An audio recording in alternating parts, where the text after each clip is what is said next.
ඉතින් අද වීඩියෝ එකේ මම කතා කරන්න යන්නේ ABS ගැන. Anti Lock Braking System කියන එක. ABS ඔයගොල්ලන්ගේ වාහනේත් ඇති. ABS ඉතින් ගොඩක් පරණ වාහන නම් මේක නැතුවත් ඇති. ඇත්තට වාහනයකට ABS අවශ්‍යද? ඔව් ඇත්තටම ABS වලින් වෙන්නේ දැන් ඔයා හදිසියේ පාර බ්‍රේක් කරා කියලා කියන්නකෝ. එතකොට වාහනේ හදිසියෙන් එකපාර බ්‍රේක් කරද්දී ABS නැති වුණොත් වෙන්නේ ඔයාගේ වාහනේ ටයර් ලොක් වෙනවා. ඒ කියන්නේ කැරකෙන්නේ නැති වෙනවා. එතකොට කැරකෙන්නේ නැති වුණාම මොකද වෙන්නේ? වාහනේ ලෙස්සලා යනවා. අපි කියනවා ස්කිඩ් කරනවා කියලා.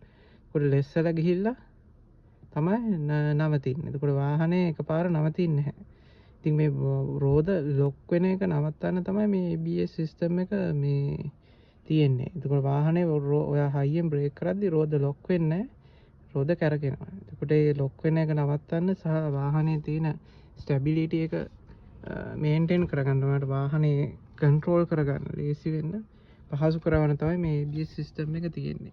ඉතින් මේක ඇත්තට වටිනවා ගොඩක් අනතුරු අවම කරගන්න.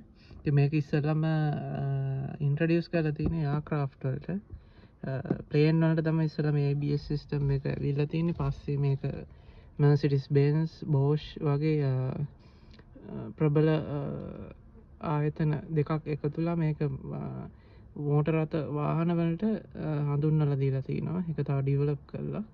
ඉතින් Benz S-Class W116 කියන මොඩල් එකට තමයි ඉස්සලම ඔප්ෂන් එකක් විදිහට ABS ඇවිල්ලා තියෙන්නේ 1978 දී.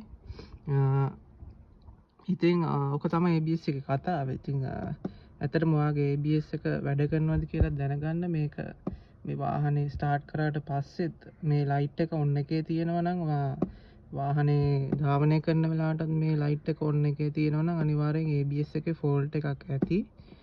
එහෙමනම් ඒක ඉක්මනට මෝටර රථ කාර්මිකයෙකුට පෙන්නලා හදාගන්න. මොකද ඒක ඇත්තටම ඔයාගේ ආරක්ෂාවට වටින නිසා. එහෙනම් අදට ගිහින් එන්නම්. සුබ දවසක්.